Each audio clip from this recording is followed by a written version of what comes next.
Bienvenidos una vez más al taller. Les habla Juan Luis Rendón y con Ernesto García tendremos el gusto de seguir conversando acerca de la escuela, de la pedagogía y de sus retos. Estamos hoy ya celebrando 50 programas, 50 episodios, 50 preguntas, 50 conversaciones alrededor de estos temas que tanto nos apasionan. Y como lo hemos dicho en varias ocasiones, pues muy contentos de seguir adelante con este proyecto porque creo que hemos logrado cultivar resultados que, que desbordan por mucho lo que esperábamos en un primer momento, en tanto maestros que hemos conocido, preguntas que nos han llegado y pues además de todo eso, la oportunidad, las oportunidades, ya hemos tenido varias como la que tenemos hoy, de sentarnos con un amigo que ha estado con nosotros en nuestros proyectos durante mucho tiempo, pero que como ocurre con todas las amistades, hay momentos de bifurcación, hay momentos en que nos volvemos a encontrar y el taller pues ocasión que nos ha permitido volver a conversar con amigos. Hemos estado de pronto un poco desconectados o con los que, bueno, en fin. Entonces, sin más preámbulo, saludo pues al invitado que tenemos para el día de hoy. Él es Mauricio Vanegas, en primer lugar lector y digamos que de manera contundente él siempre nos invita a presentarlo de esa manera como lector. Y digamos, en esa condición de lector ha encabezado, ha inventado, ha desarrollado, ha tropezado, ha triunfado en muchísimos proyectos, todos ellos relacionados con eso es parte de lo que hablaremos y precisaremos, pero lo voy a decir aquí bruscamente, con la enseñanza de la lectura, ¿cierto? Y ya veremos ahorita si eso está bien dicho o qué es lo que vos más has hecho.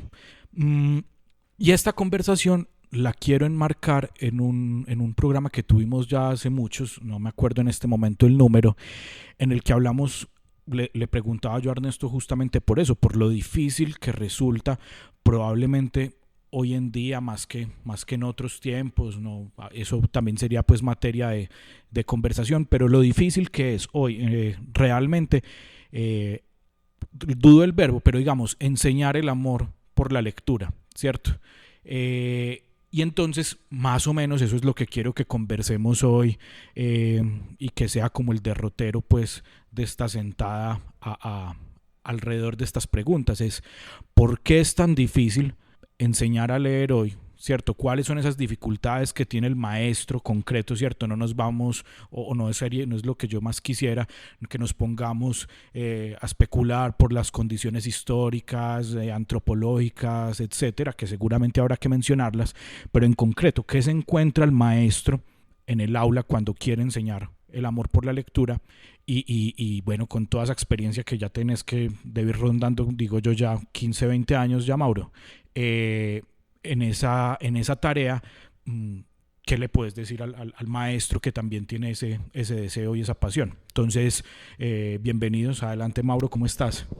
Juan, un saludo, muchas gracias a los que se conectan a esta creciente audiencia de personas muy interesadas en temas relacionados justamente con la escuela, la pedagogía y obviamente todo lo que tiene que ver alrededor de ese espacio, ese acontecimiento del aula como el escenario imaginario donde ocurre el conocimiento. Muy contento de estar aquí con ustedes, muy honrado de esta invitación. Tuve el privilegio de ser profesor de Juan justo antes de graduarse. Y tengo pues el privilegio de la amistad de Ernesto, ya yo creo que un buen número de años y también obviamente he recibido muchísimos diálogos y conversaciones en un escenario que siempre nos ha movido y es obviamente la perspectiva política, la perspectiva de la acción misma del maestro, del docente y una preocupación muy significativa por el territorio y es ahí donde digamos tiene un prólogo nuestra amistad. Y pues, dado eso, no sé si querés que nos metamos de una en la pregunta. Yo quisiera pues saludar y saludar obviamente a Ernesto. Y agradezco mucho que ya no fue sorpresa, porque normalmente los invitados especiales yo no sé quiénes son, pero que por casualidad esta vez me enteré antes de tiempo, entonces lo vengo disfrutando desde hacía rato. Agradecer, sí, la presencia y sobre todo la acogida afectuosa, yo digo militante, con la que decidiste asistir a esta cita. Y quisiera precisar, no es aclarar, pero sí precisar. Dice Mauro con toda razón que nuestro encuentro en la vida está en el asunto de la política, pero quiero precisar aún más, de la polis. El Gimnasio Internacional de Medellín se localizó en La Estrella como sede definitiva. Antes había empezado en otro municipio de aquí del Valle de Aburrá en el año 2007. Implantación que no fue fácil, como siempre, es natural, y ya cuando estábamos más bien definidos en el 2009, ya mi tarea como director ya me permitía más entablar lo que considero una obligación siempre de todo maestro y sobre todo de toda institución escolar, de todo equipo docente, que es entablar relaciones directas con las autoridades y lo que llaman las fuerzas vivas del territorio. El territorio es lo que los griegos llamaban polis, y el propio Aristóteles tomó como objeto de su tratado política. Y la polis es la reunión de una comunidad de hogares, ellos lo dicen una koinonía, una comunidad de oikos, que son los hogares. De ahí viene economía, ¿no? Y esa reunión de oikos se llama aldea, dice Aristóteles, en la política, en el tratado de la política. Y bien, entonces nos encontramos con Mauro en la voluntad de ponernos al servicio de la polis que habitábamos sin conocernos, pero con la misma convicción, y desde ahí pues somos hermanos, literalmente. Más allá de las muchas vicisitudes que a cada uno de los seres humanos le ocurren en la vida, pero es ahí. Mauro en ese entonces lideraba un proyecto que desde la perspectiva del gimnasio nos resultaba de la mayor importancia, que se llamaba Siderarte.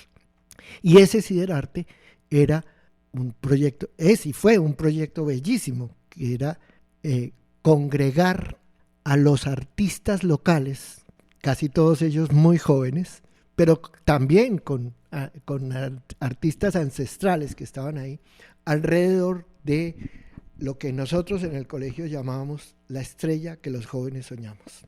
Y ese encuentro, pues, comprenderán todos ustedes que fue muy significativo para mí en lo personal, pero también para la construcción real de lo que vino a ser el equipo docente y el proyecto del Gimnasio Internacional de Medellín, ubicado en La Estrella. Bueno, entonces ahora sí entremos en materia. Y Mauro, te pregunto, ¿a qué saliste vos cuando saliste a ser maestro de literatura? ¿Qué era lo que esperabas hacer? La pregunta es bien difícil porque yo estoy absolutamente convencido de que en cualquier caso la academia, sobre todo de formación de maestros, pues carece de muchos elementos prácticos puestos en la experiencia y que finalmente uno no enseña con lo que sabe, sino con lo que es. Y ese aspecto particularmente, pues digamos, era la apuesta utópica de un hombre que ama la lectura y pretende que otros la amen a sí mismas. Y me encuentro, pues digamos que una buena síntesis de eso está en una frase de una entrevista que le hacen a Jorge Luis Borges en 1985, que dice: creo que el ejercicio de todo docente de literatura es hacer que sus estudiantes se enamoren de una obra, de una página, de una línea, de una frase, que algo pueda seguir viviendo en su memoria y luego pueda ser citado con un grado de corrección. ese es más o menos el plan al que yo me he propuesto en muchos casos, en muchos escenarios, y que es un intangible medirlo. Es decir, yo no podría traer una estadística relacionada con cuántas personas que han estado o padecido de mi presencia en un escenario formativo salieron como lectores o no. Pero sí creo que eso también me ha formado a mí mismo, tanto como lector como maestro. Muy bien, y para ampliar un poquito esa respuesta, entonces ya hagamos el contraste, ¿cierto? ¿Cuál es la diferencia entre lo que salía a ser el maestro de literatura de hace muchos años, apenas arrancando, y lo que hace hoy? O sea, ¿qué has aprendido? ¿Cómo ha cambiado lo que vos sentís que es ese enseñar a leer? Ahí está la otra pregunta. ¿Qué es lo que haces vos? Yo he tenido una mirada pensada en formar lectores, pero también he tenido unos espacios tipo talleres de escritura, donde he sido, por ejemplo, tallerista de la Red Nacional Relata, donde mucho tiempo fui director del taller literario Al Sur, donde tuve un grupo muy significativo de personas agregadas dentro del mismo movimiento de Siderarte, que eso hace parte de una sombrilla grande que se llama Sideria, donde un montón de actores sociales nos encontramos. La preocupación mía tenía que ver justamente con los niveles de lecturabilidad y lectura en la estrella. Y pues son aspectos que en su momento se chocaron con la realidad, en que, como lo diría Eduardo Galeano en La defensa de la palabra, uno escribe para una abstracción llamada masa, y muchos de esa masa ni tienen para comprar un libro ni les interesa comprar un libro. Entonces yo me la he jugado, y esto sobre todo con públicos muy jóvenes, incluso niños, por el objeto libro como un objeto mágico, un objeto con cierto misterio en torno, que procede tanto de su origen, de su concepción, como de su contenido. Entonces creo que he encontrado que esa idea mía inicial de recomendar un texto y de evaluarlo bajo la perspectiva de mi propio interés, se ha puesto a prueba con que yo creo que sí hay unos niveles muy altos de lectura, diversas formas de lectura, no precisamente el libro, no precisamente el texto, porque a veces uno, digamos, tiene el genérico de llamar documento, por ejemplo, a todo lo que se lee, sea virtual, físico, y uno ahí no hace una clasificación de dónde está un artículo, dónde está un ensayo, dónde está un capítulo, y esos elementos pues me han permitido a mí pensar que un asunto que puede ser muy metafórico plantearlo, pero que hay cierta sensibilidad en que el libro es el que elige el lector y no al revés. Ernesto, y entremos ahí, te doy ya el cambio, porque creo que Mauro introduce un tema que es fundamental en esta conversación, y es el objeto de enseñanza, el libro como objeto de enseñanza. Entonces, quisiera que habláramos un poquito de eso, en tanto que yo siempre he tenido como una ambivalencia en ese sentido, porque por un lado siento que como una obsesiva idolatría al libro, entonces el libro no se toca, se mira de lejitos, no se le puede respirar encima. Pues estoy caricaturizando un poco, pero pues sí como un excesivo respeto por ese objeto. Pues sí, entiendo, o sea, lo vuelve un objeto justamente de culto, pero también siento que eso puede alejar al niño del libro. Pero entonces tampoco se trata de llévelo a las patadas, ¿cierto? Y un libro es cualquier cosa, como es cualquier cosa, un paquete de papitas o lo que sea que se consume y se tira. Entonces, ¿qué podemos decir del libro como objeto de enseñanza? Porque es muy difícil, no se puede volver ni una cosa por allá lejana que no se toca, pero tampoco una vaina que va a las patadas, pues. Es largo y complejo la respuesta que hay que dar, pero me voy a referir solamente, ahí sí como citaba Mauro, a una línea de un párrafo del descubrimiento de la cartilla que llamamos del método subjetivo de la lengua escrita, tratando de explicarle al que esté interesado ¿En qué consiste el método subjetivo de la lengua escrita? Hemos dicho que el descubrimiento, lo único que vale, digamos, si algo vale del método subjetivo de la lengua escrita es haber descubierto que el objeto de enseñanza no es ni tiene por qué ser nunca el alfabeto, sino, y lo decíamos así, el libro, y más en general, el libro entendido como el objeto mágico, la obra que tiene un contenido, que tiene un autor, que tiene un relato y que tiene un texto propiamente, una escritura que es esa y no otra. Entonces, lo primero es eso, ¿no? Desde el principio, toda nuestra investigación, nuestras realizaciones y nuestras preguntas nacieron en ese descubrimiento fundamental. El maestro de primeras letras no tiene por qué detenerse ni un solo instante a enseñar el alfabeto, sino que desde el principio tiene que enseñar, y ya lo generalizamos como conclusión de la experiencia fundacional, lo generalizamos como lo escrito y lo por escribir. Es lo que tiene que enseñar el maestro. Y ya, desde luego, según edad, según contextos, etcétera, por ejemplo, nosotros experimentamos y validamos que los libros mágicos para introducir y para fundar el amor a la lectura son, por definición, los cuentos de hadas. Y en eso, pues, hay un autor que fue fundamental para nosotros, que se llama Bettelheim, Charles Bettelheim. Tiene un libro muy hermoso que se llama La magia de la lectura. Y bueno, esa es la mejor respuesta a tu pregunta. ¿Cómo es eso del libro como objeto de culto? Que Mauro decía como objeto mágico. ¿Y por qué mágico? Objeto de culto. Pero ya un tipcito técnico.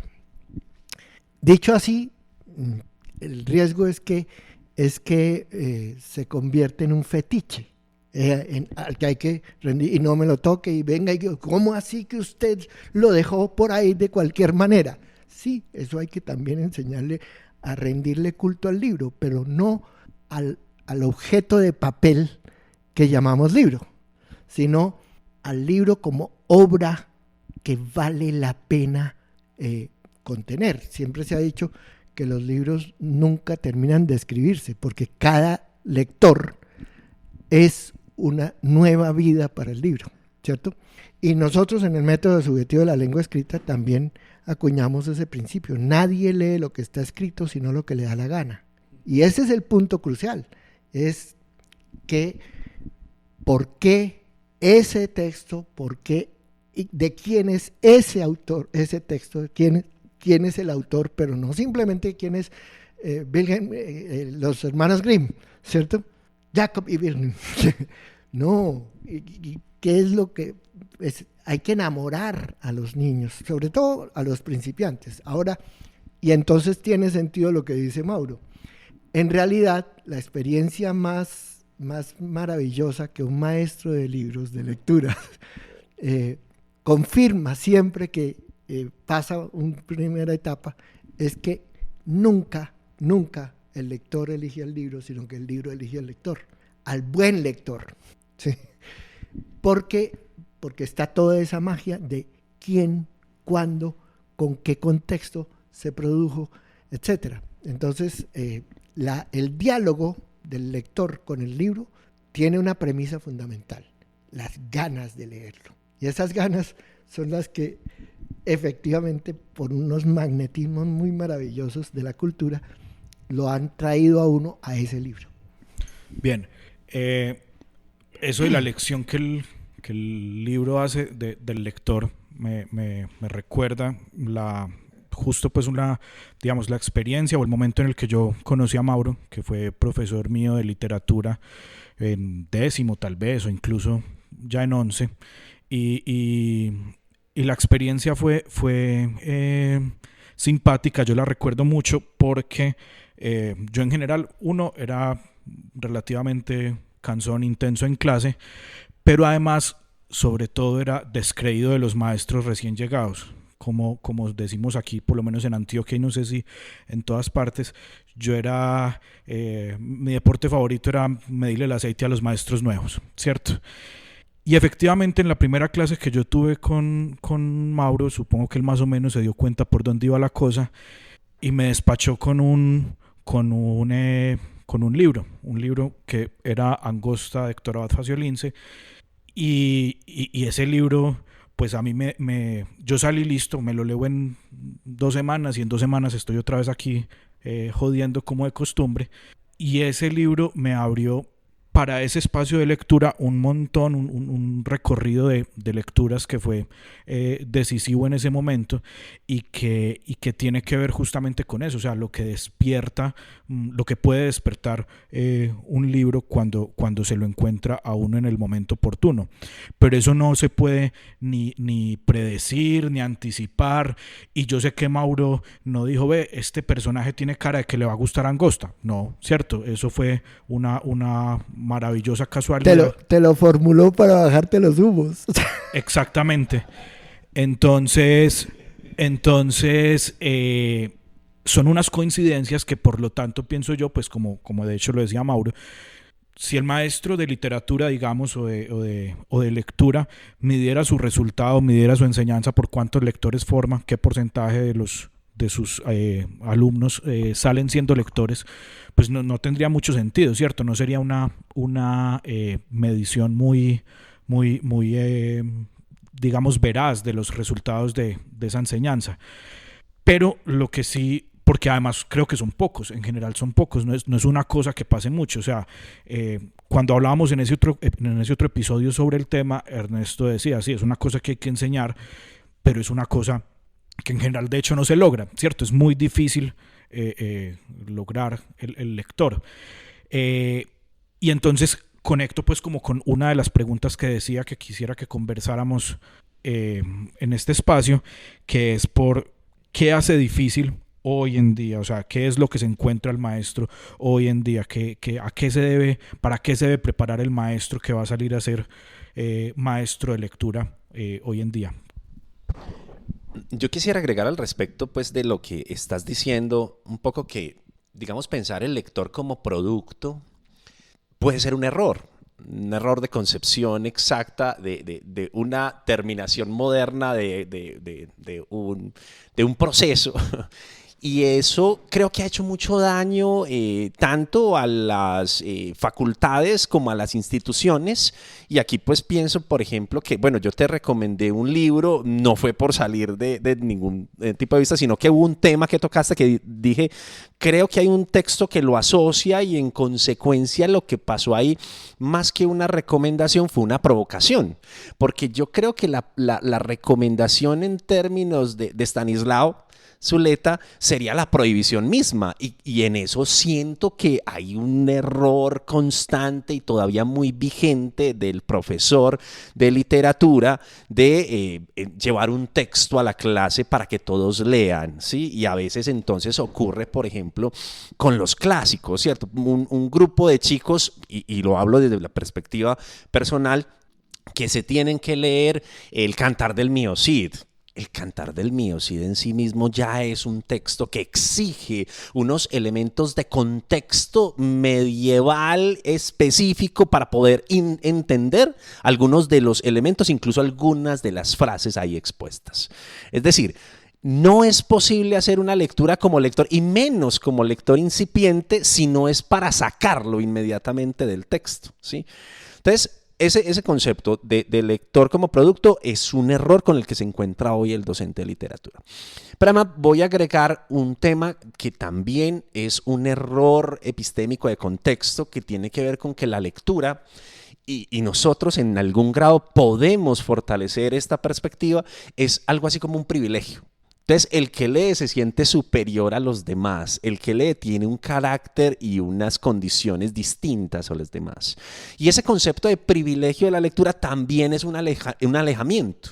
También es una frontera específica que le impide a algunos llegar, sea por desidia o por frontera invisible, ¿cierto? Y creo que hay una tarea muy grande y es volver la lectura derecho.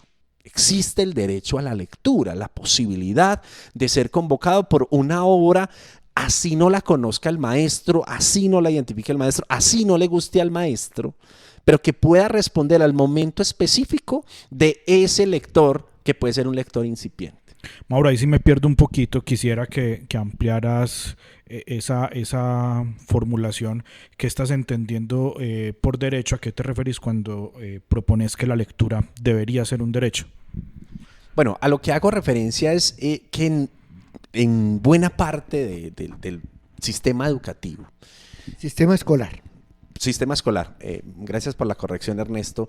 Aparece la lectura como un objetivo específico, y ese objetivo específico tiene que ver con resolverle a uno la vida en términos de que va a ser más inteligente, va a hablar mejor, va a responder mejor los exámenes, y creo que esa no es realmente la responsabilidad de la lectura. Hay gente que no lee y le va muy bien, ¿cierto? O sea, incluso hay gente que sabe leer y no lo hace. Eso es un aspecto relacionado con la elección. Entonces, creo que el derecho a la lectura está realmente vinculado a la posibilidad de que todos podamos acceder desde las múltiples formas y posibilidades que tiene la lectura, que a veces no necesariamente sea un libro. Pero ahí me meto a terciar, porque en ese sentido, reclamar y proclamar el derecho a la lectura sería como reclamar y proclamar el derecho a respirar. Y sí, uno sí tiene que, sobre todo en el mundo de hoy, uno sí tiene que luchar, reclamar y ejercer el derecho a respirar aire limpio. El problema es el derecho al aire limpio y diríamos nutriente, nutritivo de los episodios de lectura que obligatoriamente en la escuela se van a practicar. Entonces, ahí ya nos vamos por un camino muy distinto, pienso que mucho más crítico que el camino de los derechos, ¿cierto? Que personalmente, pues no ando por esa vía de los derechos, el derecho, ¿cómo es que lo llama el ministerio actualmente? Pues ellos derechos básicos de aprendizaje. Los derechos básicos de aprendizaje. Es que eso es una aberración. Ese cuento del enfoque de derechos en relación con el deber de la enseñanza, me parece un enfoque que pues, no es el tema y no lo vamos a tratar aquí en mucho tiempo. No me interesa. Hay mucha tela para cortar. Pero porque hay demasiada tela para cortar, pero no tiene sentido. Porque a la hora de la verdad, los maestros realmente existentes y palpitantes en las aulas no han caído en esa trampa, en general, ni van a caer. Ahora bien, pero volvamos aquí, el tema de que no es el lector el que elige el libro, sino el libro el que elige a sus lectores, y que entonces, ¿cómo un maestro, cuál es el rol de un maestro de literatura? Otra vez vuelvo a la experiencia sistemática y validada y probada experimentalmente del método subjetivo de la lengua escrita. Porque, claro, ¿cuál es el libro que va a abrirle el mundo de la lectura a nenés analfabetos? Pues que naturalmente son analfabetos, ¿sí? Porque están en el momento de primeras letras. Ese dilema, porque ya sabíamos, no es enseñar este ni aquello, habíamos descartado, habíamos resuelto empezar por proscribir para siempre todas las cartillas de lectura y peor aún las cartillas de escritura, ¿sí? los ejercicios, las planas, todas esas cosas. Eso estaba proscrito de entrada. Teníamos que inventar una didáctica y un método que no partiera de esa equivocación, de prescribir las lecturas que iban a formar al lector, ¿sí? Y ¿cómo es el dilema? No, es que hay que enseñar lo escrito y lo por escribir, que es un mundo bastante más retador.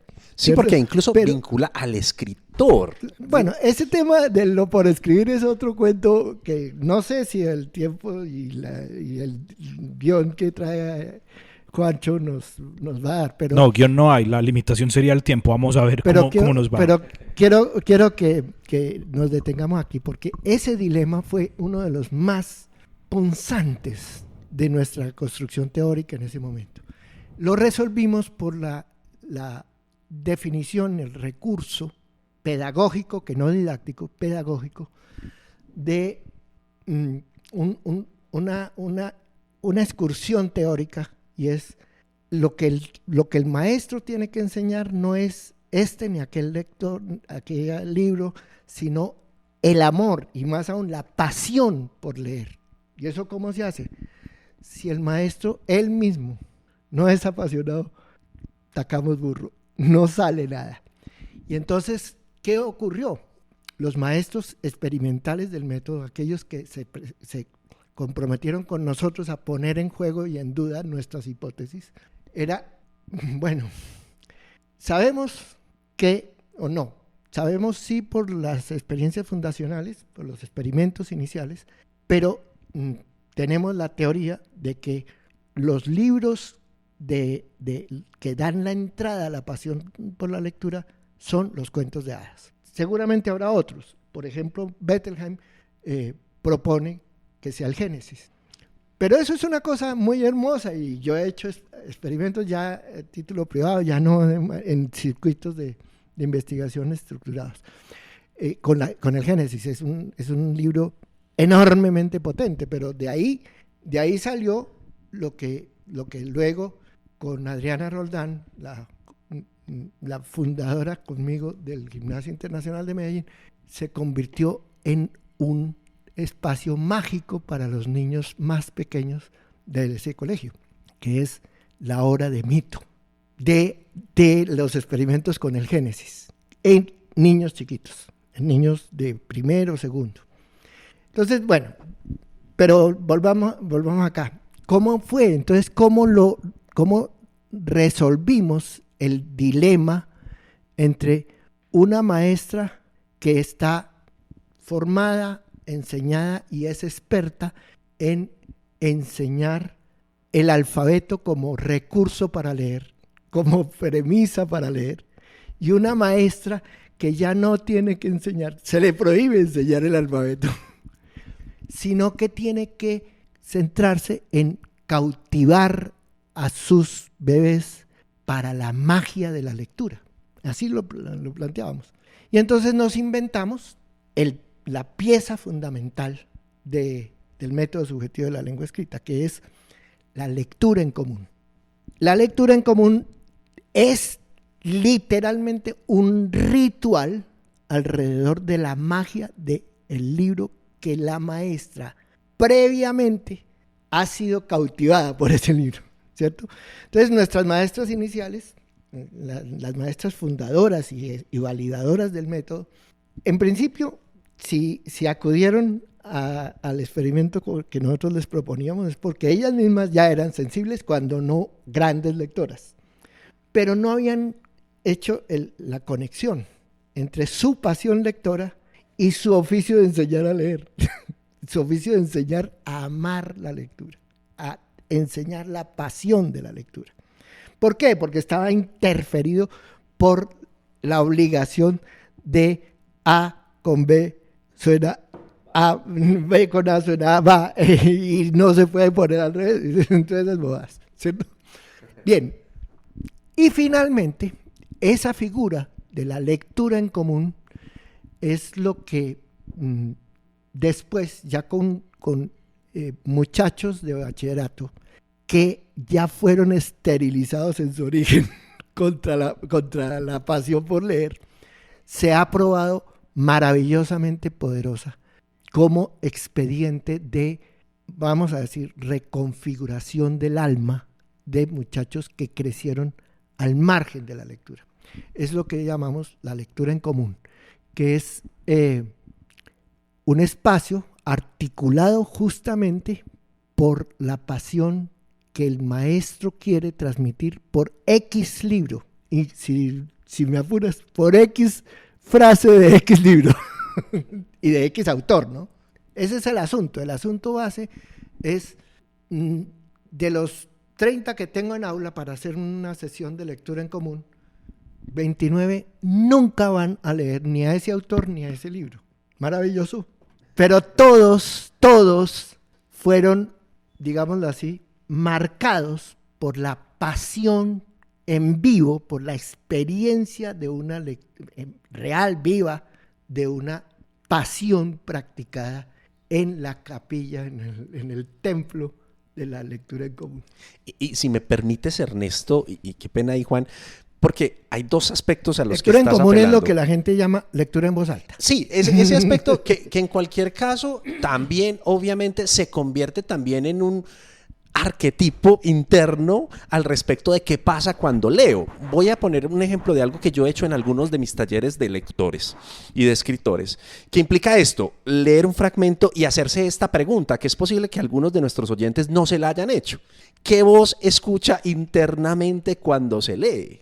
Si se escucha la propia voz, si se escucha la voz de un maestro, maestra que de niño les leyó y no recuerdan, y he encontrado respuestas tan bellas como de alguien que me dice, yo no sabía que escuchaba la voz de mi abuelo cuando me contaba historias. Claro, Mauro, y ese es un dato clave, ¿sí? Porque para la invención y luego la validación del método subjetivo de la lengua escrita, nosotros también llegamos hasta allá. Es que la enseñanza de la lectura, como la enseñanza del idioma, de la lengua materna,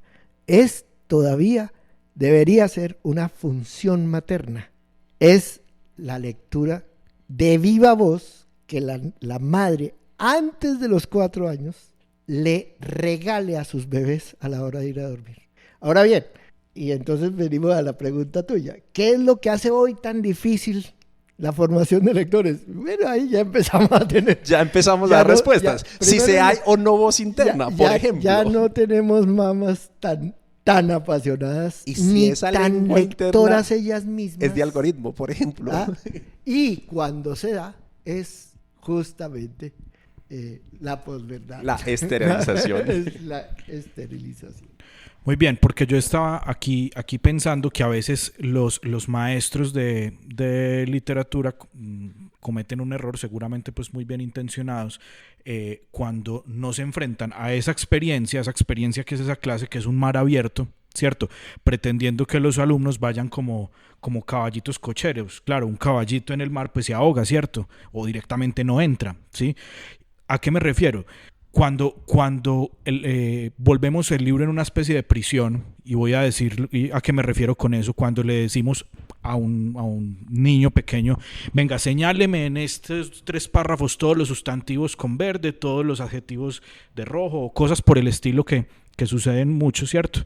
Pero cuando, por ejemplo, a los grandes les decimos, venga, coja estos tres sonetos de Góngora, estos 3 sonetos de Lope de Vega y estos 3 de Quevedo, y dígame qué es el Siglo de Oro, pues lo que estoy haciendo también es un atropello. O sea, yo sé que ese no es el tema y probablemente esa no era la connotación con lo que decías, lo del derecho a la lectura, ¿cierto? Pero sí ocurre una violencia a veces, que yo creo que no es necesariamente pues como malintencionada ni nada por el estilo, pero lo que sí pasa es que malogra la posibilidad de entrar al mundo de la lectura, porque yo creo que el maestro de lectura sí tiene que ser un tipo muy valiente, en tanto que no tenemos ni idea qué le va a pasar al alumno con la lectura y hacia dónde va a ir.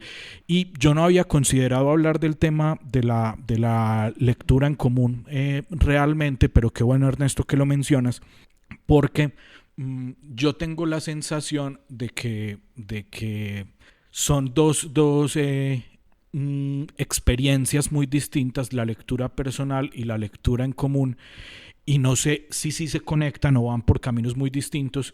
Incluso lo voy a decir pues de una forma muy empírica. O sea, yo conozco mucha gente que disfruta que le lean, pero en cambio nunca va a sentarse a leer solo, o al contrario, mucha gente que lee en soledad, con mucha pasión, y le parece cansoncísimo sentarse, imposible incluso atender la lectura de otro, y no estoy diciendo este es mejor, este es peor, o tenga que pasar ambas cosas, sino si sí son cosas que se relacionan o son experiencias que le pegan a uno por lados distintos.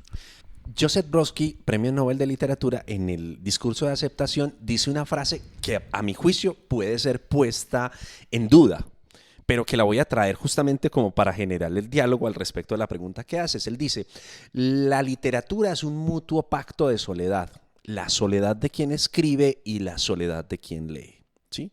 Ahora, llevándolo al escenario de la lectura común, entonces digamos que estaríamos por lo menos físicamente rompiendo ese pacto.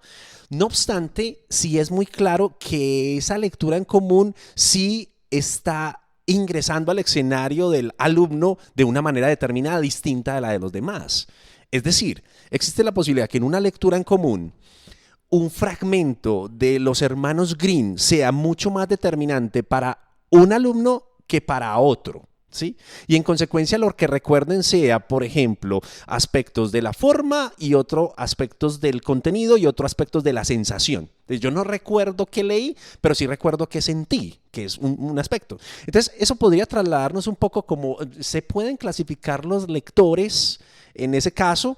Creo que también habría ahí una mirada de producto al respecto de lo mismo, un poco como si hubiese una taxonomía esperada, escalonada de a dónde se cree, se pretende llegar, pero al respecto yo sí creo que la respuesta la da sobre todo ese maestro que se enfrenta al espacio, pero que necesariamente tiene que anteponer no solo el apasionamiento por la lectura, por el libro, sino por los libros en general. Es decir, que de la boca del maestro pueda salir una bibliografía completa sin que se la pidan, que en medio de un diálogo aparezcan autores, textos y cosas que a uno o a otro puedan atrapar. Creo que es un poco ese escenario de miscelánea. Pero ahí yo tendría que también hacer una acotación a tu pregunta y por lo mismo a la respuesta que aquí se construye para esa pregunta. Y es que tu pregunta, no solo esta, sino en general todas las de hoy, se han unilateralizado en el punto o en la presumible experiencia del maestro de literatura. Y ese es uno de las fronteras, de los estancos, los cercados que en la escuela contemporánea, sobre todo en la escuela contemporánea, sometida a todo lo que aquí no se ha traído a colación, pero que todos sabemos de qué hablamos, sobre todo en la escuela contemporánea, esos estancos, esas especializaciones de los maestros en ciertas asignaturas, hay que ponerlas en duda. No hay que abolirlas, pero hay que ponerlas en duda. Y en particular, la asociación biunívoca entre literatura y maestro de literatura, o de castellano, de lengua castellana, y así se llama, lengua castellana y literatura. Esa asociación biunívoca es veneno, siempre. Así el maestro de literatura sea tan bueno como Mauro fue aquí en toda su experiencia de maestro de escuela, de maestro de aula. Y hablando de la lectura en común, justamente es donde es más urgente romper o diría yo superar, no necesariamente romper ni abolir, pero superar esos cercados de las asignaturas y las especialidades. ¿Y a qué me refiero? En una de las experiencias más interesantes que tuve yo en mi vida y tal vez más ricas, en la escuela técnica agrícola de Fusagasugá, que se llama Balsáliche, a cargo de los salesianos. El rector de Balsáliche en ese entonces, padre Roberto, se me escapa padre Robertico, nos convocó a mí y a mi equipo de psicopedagogas a un problema muy concreto. Yo quiero, ustedes que son los psicopedagogos, que se supone que saben de todo eso, yo quiero que ustedes me hagan un examen de admisión que me garantice que recibo a los más pobres y a los más necesitados de la Escuela Técnica Balsáliche. Es rural. Entonces él literalmente me dijo, Si hay que ir a levantar las piedras en las veredas más alejadas, las levanta y me trae al más pobre y al más necesitado. Mi respuesta inicial fue: padrecito, tenga en cuenta que usted me está pidiendo que le baje el nivel, el altísimo nivel. La escuela Balsaliche creo que es siempre de las primeras en el ICFES en Cundinamarca y aún en el país. Usted está pidiéndome que le sacrifique ese sitio. Cuidadito, cuidadito, usted me tiene que garantizar las dos cosas, porque los salesianos tenemos que traer a los más pobres, y no para darles una educación de segunda, sino de primera, la que siempre hemos dado aquí. Padrecito, usted me la pone difícil. Y entonces con el equipo, era con mi equipo de practicantes del externado, con mi equipo de practicantes de psicopedagogía, bueno, diseñamos un proceso, efectivamente trajimos los más pobres. Fue una experiencia inolvidable desde el punto de vista de la técnica psicopedagógica que debemos emplear los maestros. Pero al mismo tiempo, como ese era un equipo heredero del proyecto Lourdes, de donde se inventó, entonces le propusimos al padre que el proceso de admisión no terminaba en el examen de selección y la inducción inicial de 2 o 3 días, sino que tenía que proyectarse al menos al primer semestre, porque nuestra tesis de partida, antes de aplicar las pruebas y todo eso, nuestra tesis de partida es que los niños que llegaran, porque esa es una escuela técnica que empezaba solo en 6º grado, los niños que llegaban a 6º grado, para todos los efectos funcionales de la escuela, son analfabetos, porque vienen de una educación de tercera. Bueno, de manera que le propusimos al padrecito: hagamos un experimento. Todos los maestros de todas las asignaturas son maestros de lectura, simplemente. De manera que el compromiso era no solo la maestra de castellano, que por supuesto era un espacio especial, adicional, pero todos los maestros de 6º grado de ese año van a estructurar sus clases de manera que los primeros 15 minutos sean lo que desde entonces llamamos lectura en común. Que ojo, que la lectura en común no es simplemente sentarse a que alguien lea en voz alta, es un ritual.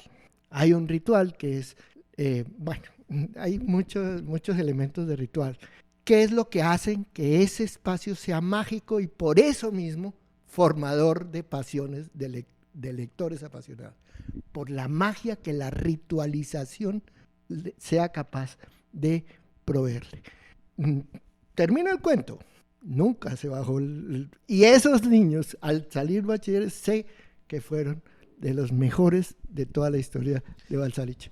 Que incluso, si me permite, solamente hay yo no conocía esta historia bellísima, pero que está relacionada con una idea muy del sistema escolar, que la lectura es solamente eso: libros de literatura, novelas, cuentos, y creo que ahí también hay una profunda distancia. Y el maestro de matemáticas, por ejemplo, fue el que me enseñó. Yo ya lo tenía pillado para otros efectos remediales en mi práctica como consultante en fracaso escolar, pero el maestro de matemáticas de ese 6º no les dio a leer nada menos que ¿cómo se llama?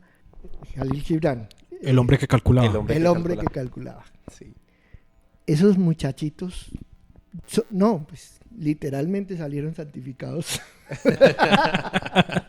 Porque está además, obvio, es el tema. La lectura es extensiva, de manera transversal, a la misma vida, a la misma cotidianidad. Y ahí yo aprovecho un poco, cierro con esto como un poco ese rol justamente que debe tener el maestro hoy en día, con una anécdota también, si me permites, que me ocurrió siendo coordinador de bibliotecas de acá del municipio de La Estrella. Algún día recibí la visita de los niños de centro infantil del Gimnasio Internacional. Fueron un montón de chiquiticos y yo los estaba atendiendo, contándoles algunos aspectos, porque les había preparado unos libros que estaban escondidos en la biblioteca y que ellos tenían que identificar. Uno de los chiquitos momentos, no recuerdo el nombre, pero sí me lo dijo, estuvo muy cerca de mí, entonces notaba como algunas personas no iban directamente al computador, sino que me preguntaban a mí cosas sobre los libros. Entonces yo le decía dónde estaban, qué están o más o menos por qué lado podía estar. Entonces al final la profesora que los acompañaba dice, bueno, vamos a agradecerle a él. ¿Quién es él? Digamos un poco para recordar cómo había sido la presentación. Y ese niño inquieto dijo, él es el guardián de los libros. Creo que ahí está la tarea del maestro. Es el sacerdote de los libros. Literalmente es el guardián. Sacerdos. Bueno, y pegándonos de eso, Mauro, que me parece bellísimo, y por ahí se adelanta un poquito la respuesta a la última pregunta que estaba pensando para despedir este espacio.